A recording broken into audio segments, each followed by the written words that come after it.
and welcome back to another episode of Chatting with Slava the Jordanian. I'm your host, STJ.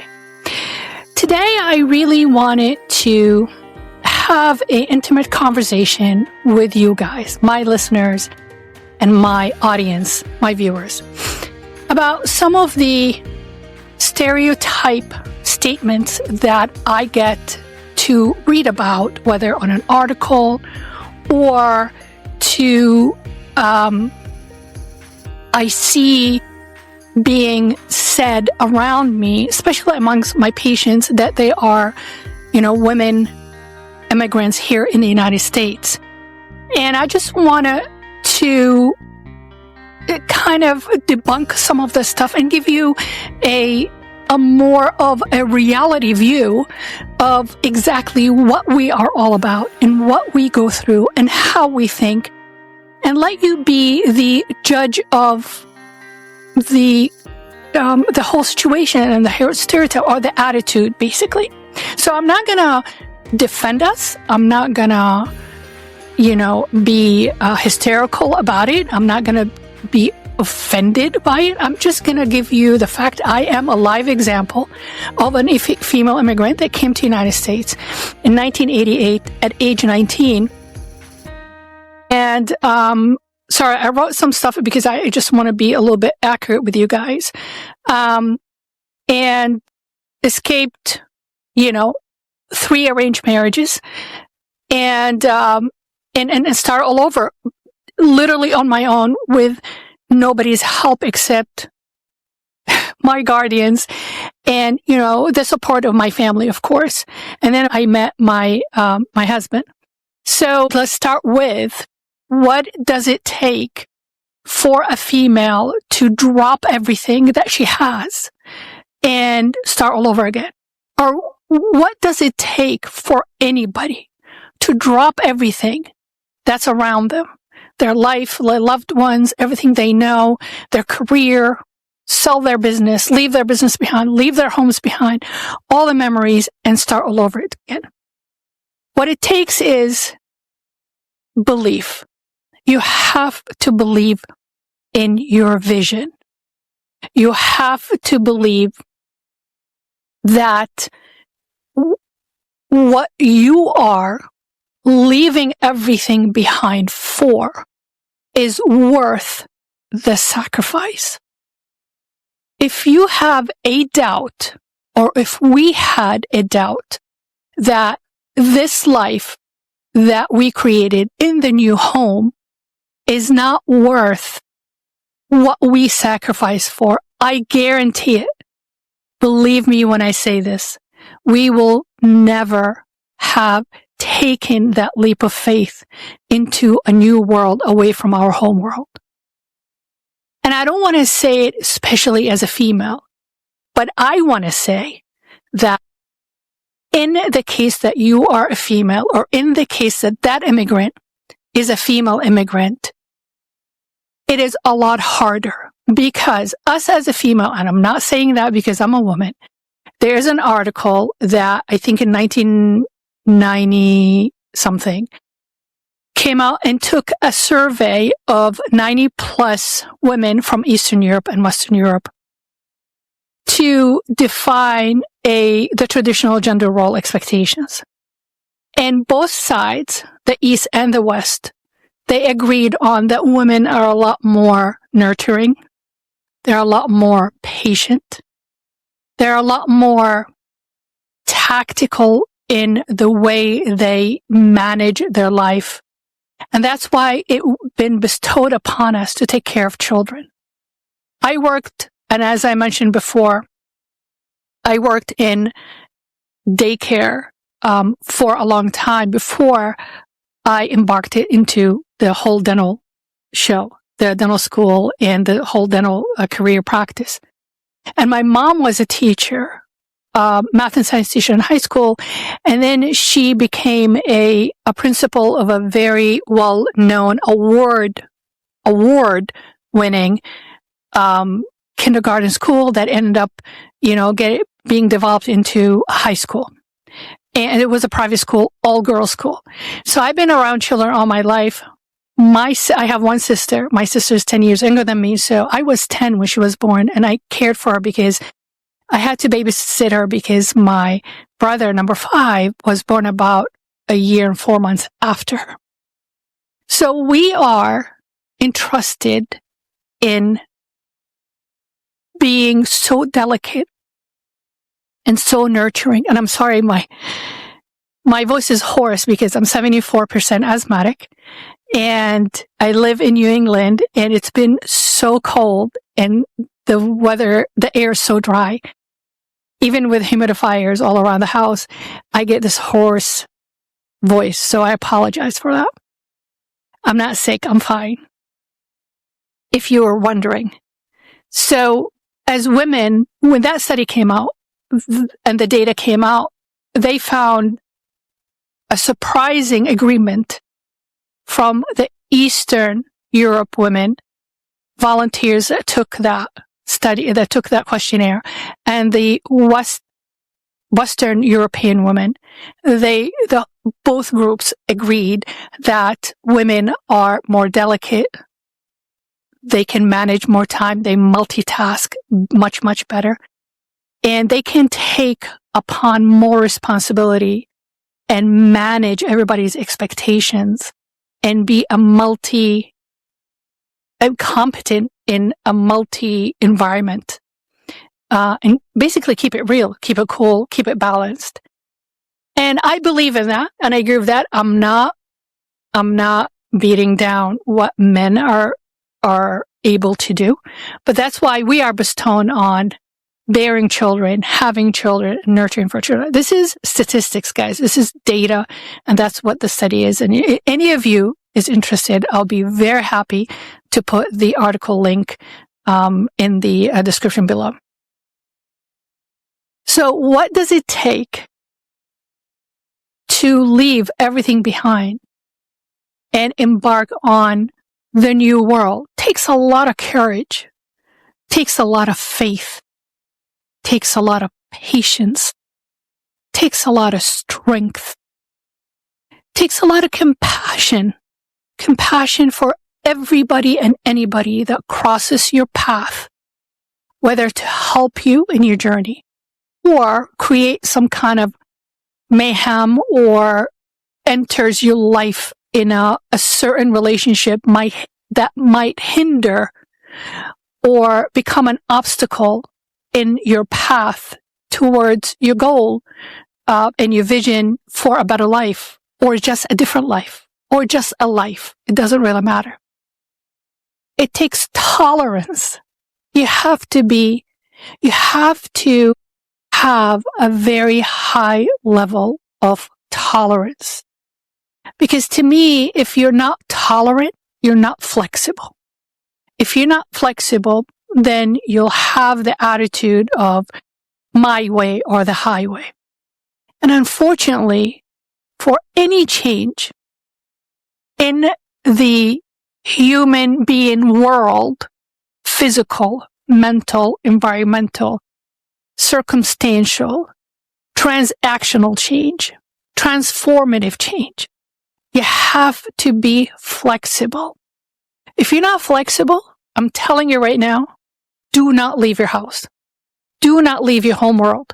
Just stay where you are, because immigrating or even migrating from a small town to a big city, from a mountain village to a bigger town, going across borders, not necessarily actual political borders or geographical borders, just beyond the borders of what you are used to, what we call here in the West your comfort zone. Going across that or crossing that border, it takes a toll on your mental, physical well-being and emotional well-being too. Because every hour on the hour, even every minute of that hour, you are questioning yourself, saying that, did I do the right thing? What should I do? Did I do the right thing? What should I do? I might go here. I might go there. Maybe this looks better. This feels better. Add on top of that factors that will influence your decision, whether it's human factors or, like I said, circumstantial, weather, opportunity, a type of profession, interest, passion, identity, the feeling that you want to belong. So tolerance and flexibility, to me, if you're listening to this, is one of the most important traits that anybody thinking of leaving their home world, embarking on a new world, doesn't have to be drastically different, just different, right? Crossing that comfort zone border, you have to be flexible. And to be flexible, you need to be humble, right? And conduct yourself with modesty. Because many of us, a lot of us, not all of us, had a really good life in our home world. But we decided there is something missing about that life. And there was this nagging voice inside of us that was telling us that you need to go searching for that thing that's missing to feel whole, to feel complete. And you will be a better person for it than you are right now.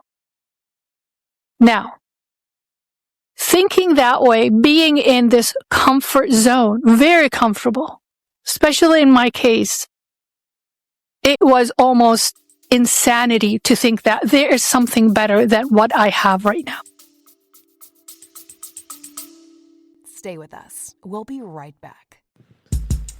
If you're a pet owner who wants real talk on training, behavior, and everyday life with animals, check out the Fresh Patch Podcast. Hosted by Drew and Gabe, we cover the wins, the challenges, and everything in between. So wherever you listen, search the Fresh Patch Podcast, where good pets get it.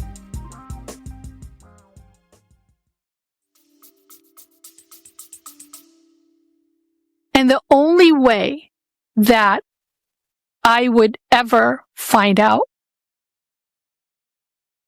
the truth about that feeling is to take that leap of faith and actually embark on the journey that I did. So we said faith, strength, patience, tolerance, flexibility, humility.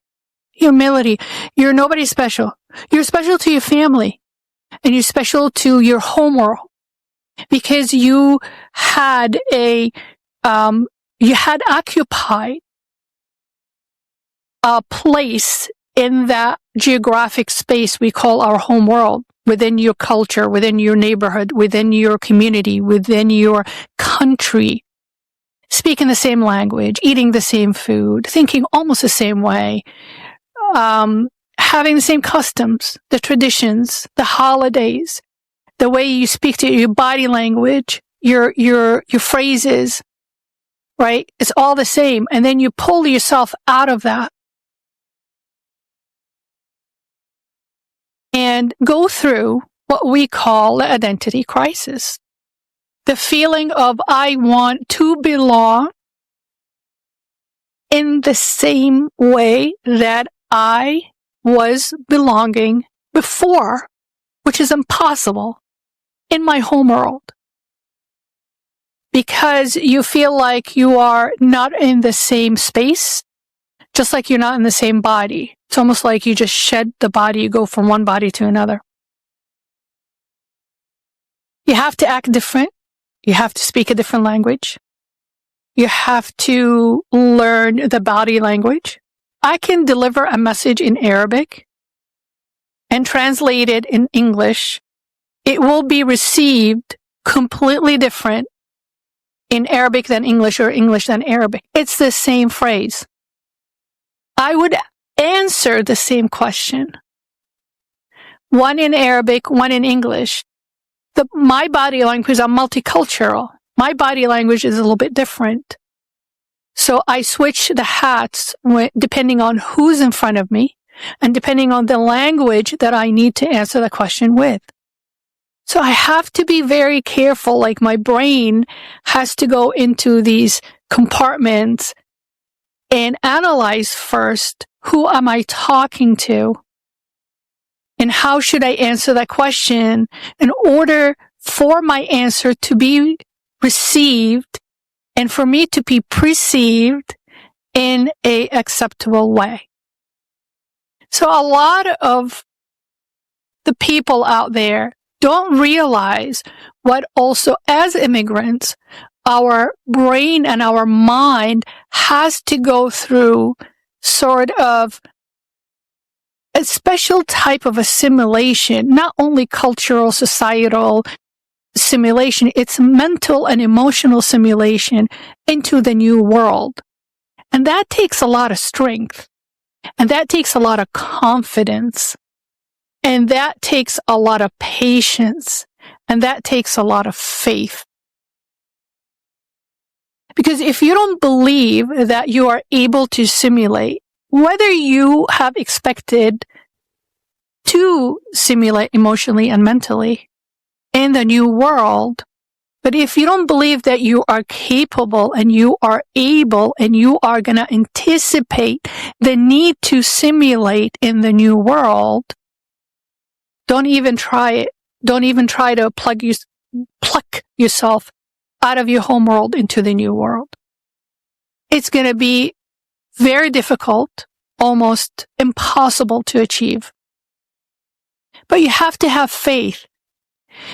Even though you don't know for sure that you are going to be able to succeed or not, you need to have that faith.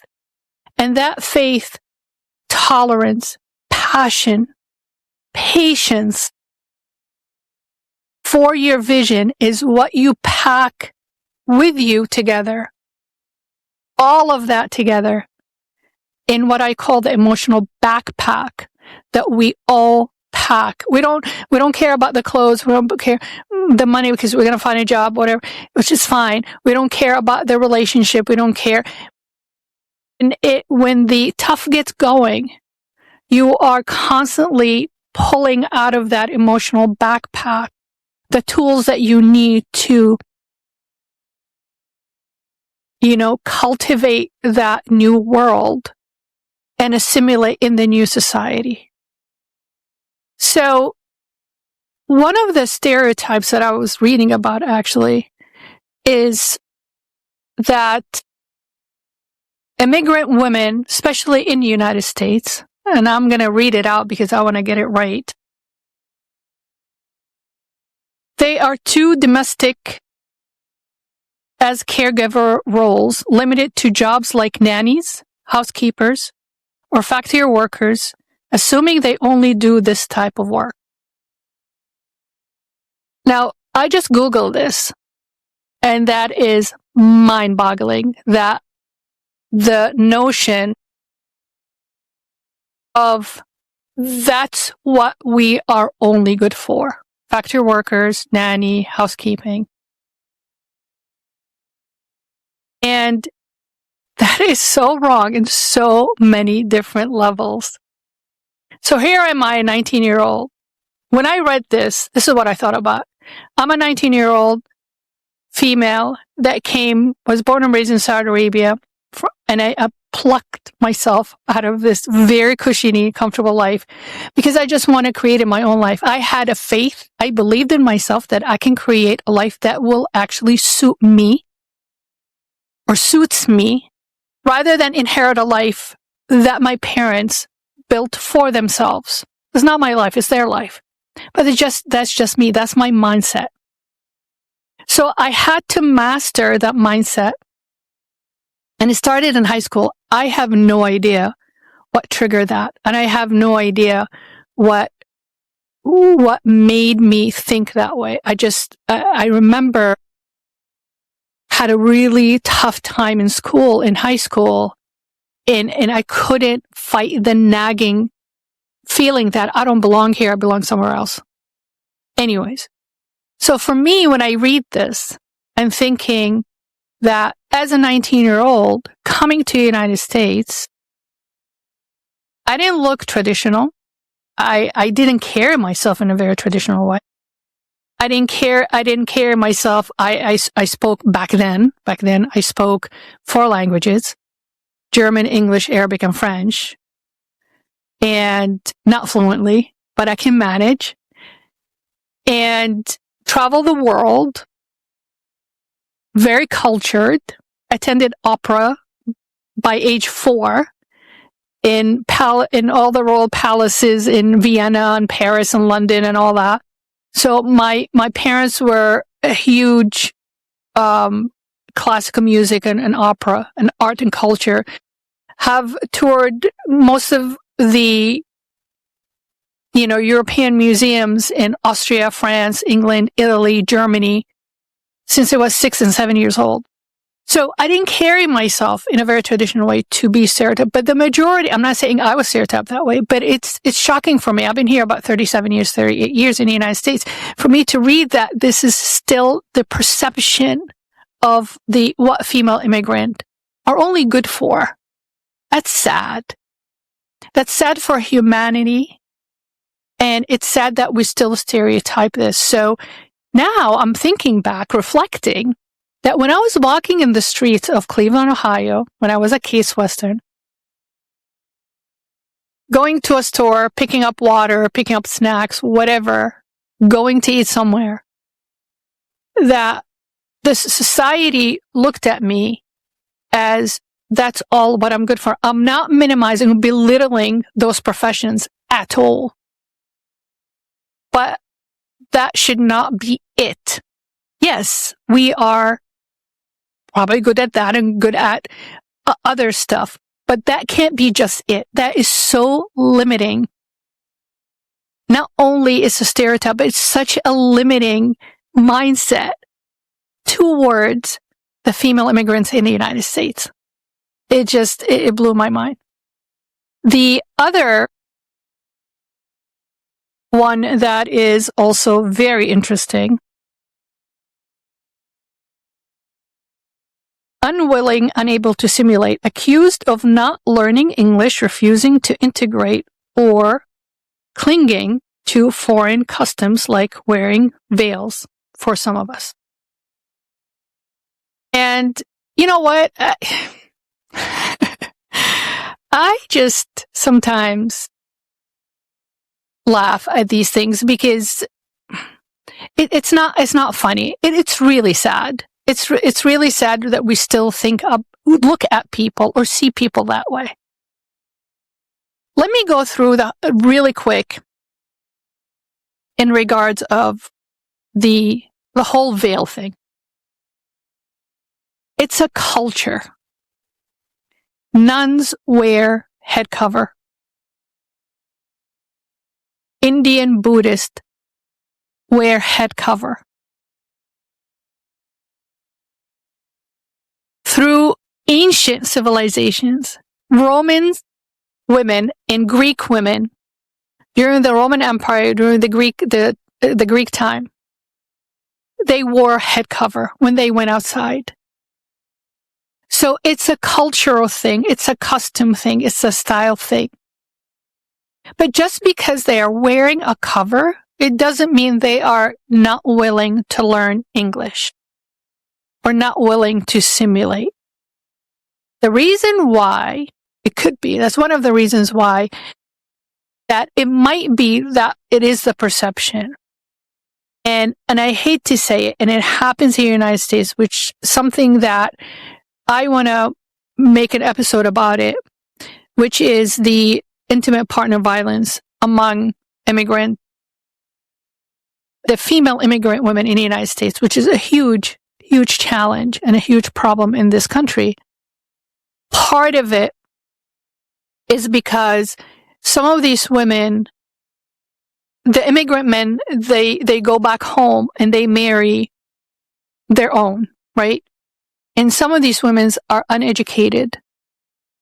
And some of these women are very sheltered, right? And they get plucked from rural areas to come back to the Western world Some of them are illiterate. Some of them, they only speak even their dialect, not even the language of the country, because there's some countries like India and China, they have so many dialects. So if they come from a small town, small village, they only know how to speak their own language. So take that figure, bring them here. The only person that they can communicate with is either calling their family or the spouse. Now, shame on the spouse if they keep their wives or their partners or significant other sheltered and not encourage them to take night classes, for example, to learn the language, and not sit down with them to teach them the language. Because it has nothing. In a case of an emergency, let me give you an example. Saudi Arabia, when I was living there in the 80s, women couldn't drive. You know how dangerous that is in an emergency event? And it happened to us. Luckily, my father was at home. My youngest brother banged his head against the closet and opened up his forehead, gushing blood. It was me, my mom, and my brothers. Now, my brothers did not have a car under them, nor they were just in high school. They couldn't drive, hysterically, whatever. Everybody panicked.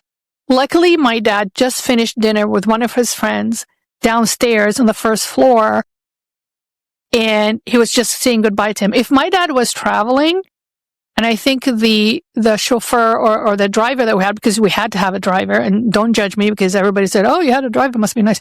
We had to for emergencies.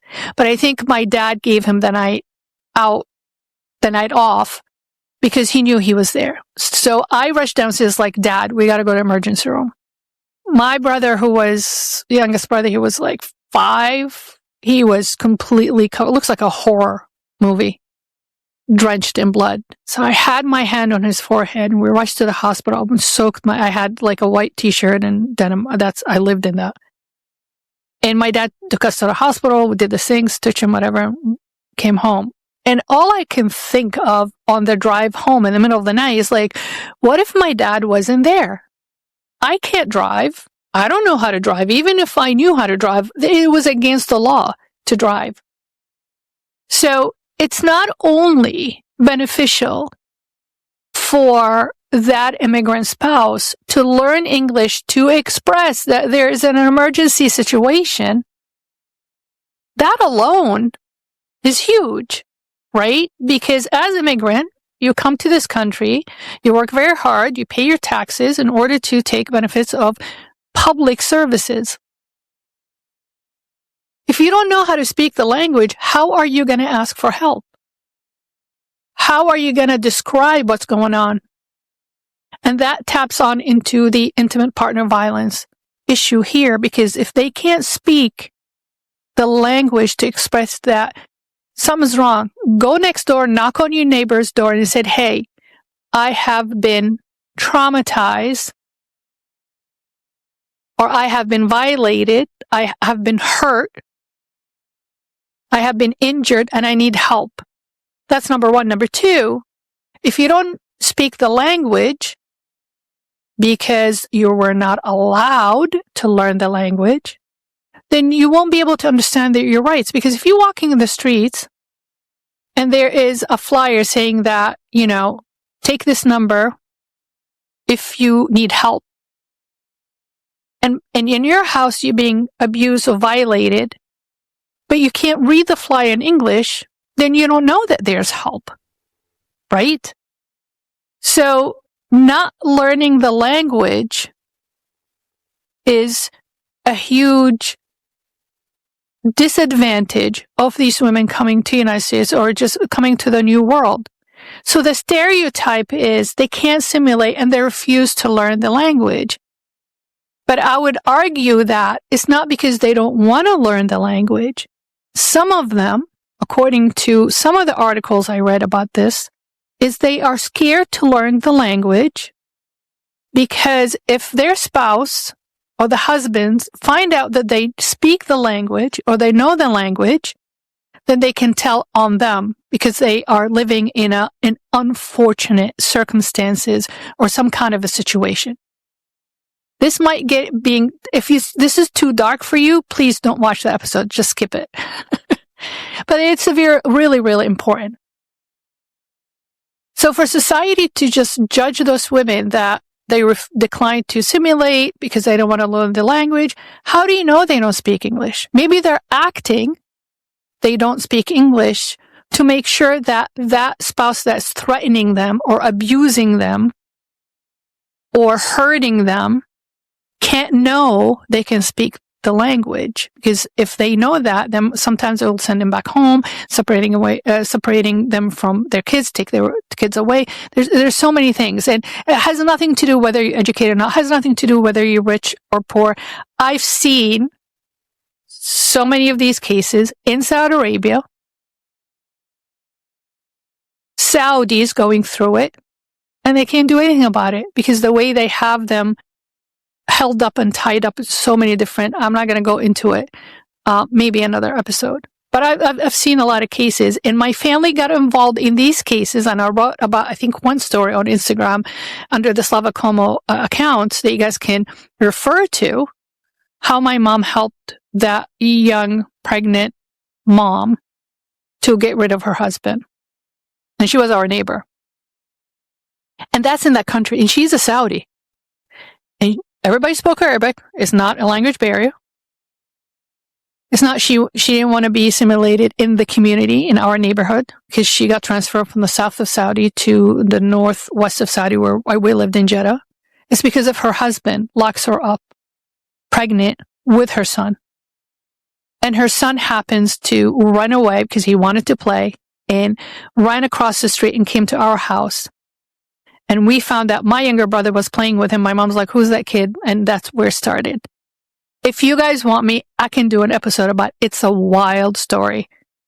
And what she and my mom ended up doing. Because people help people. And that's humanity. But that's a whole different, like I said, story. Going back to immigrating or migrating. If you don't have the belief that you can do it, you're not going to make it. I know a lot of people that ended up going back home because they did not practice or they did not pack those emotional tools in their emotional backpack for them to play upon or draw from the strength and the patience and the belief and the faith and the tolerance and the flexibility and the patience. So we go through a lot through that transition into this journey. Some of us, we come out of it better people, more successful, and we have a story to tell, and we have lessons to teach, and we have wins to celebrate, and we had challenges that we learned from. But some of us don't, right? So the stereotype that we decline to simulate just because we don't take the head cover off and we didn't change our clothes because that's what we're comfortable with. It's enough that it's not enough that we left everything behind, crossed that comfort zone, that border, the emotional borders, coming here to have a better life. But all they have sometime is the traditional clothes that we have as a link, as a connection to our home world. So simulation doesn't mean pull our skin off and kind of, flip us inside out and be a whole different human being. No, simulation means that adaptation, adapt the customs, respect the traditions, consider and be acceptance of the laws and the regulation of the new society. Play by the rules. That's what simulation to me is as an immigrant. I'm not gonna change my faith. I'm not going to change my skin color. I'm not going to change my eye color. Some people do. Eye color. I'm not going to completely not use Arabic. I'm not going to not say, happy Ramadan to my friends or whatever, or get together just because I'm trying to simulate. No, I'm not. So those are the things that I was really surprised this time and age that we are still stereotyping people. But who cares if they're covering their head? Let them cover their head. Do they speak English? That's the most important thing. Can I communicate with that person? Can I help that person? I'm a dentist that owns dental practices. When somebody covering your head, even I've been here 38 years, so I'm more like, I think, well, when I'm here, I don't feel like I'm Arab enough. When I'm there, I don't feel like, when I'm there, I don't feel Arab enough. When I'm here, I don't feel like American enough. So I'm in limbo, but that's a whole different issue. But my concern is, can they speak the language so I can help them, so I can diagnose them, so I can present treatments, so they can give me consent for me to treat them? That's what that's what matters. Can they speak the language so we can help them out, because they need help? If they have a busted tooth, I need to know what happened. Are they in a violent relationship? Are they not safe at home? But if they cannot explain that to me, and the husband or the spouse comes in and they're translating to me, I don't know if they're telling me the truth. I don't know if they're covering anything. I have no idea. So I agree, language is very, very important, but you cannot deny that the cultural pressures sometimes, especially if they are not well educated, they don't feel like they have the right to ask to be taught the language in order for them to communicate independently of their spouses. And I hope that makes sense. Economic drain or threat. Believed to take jobs, depress wages, or abuse social services rather than being contributors. Wow. So basically, this is saying that one of the stereotypes that we are looked at as a burden on the new world society. So when we leave our home world, displace ourselves, and come to the new world, we're taking jobs, right? And we're taking the same jobs and accepting lower wages. And we are basically creating the tension in the economical financial world of the new society, new community. Because that new world, the natives are going to look like, oh, you're making us look bad. But we are not the creators of these regulations. We see the opportunity and we offer our services in a more affordable way.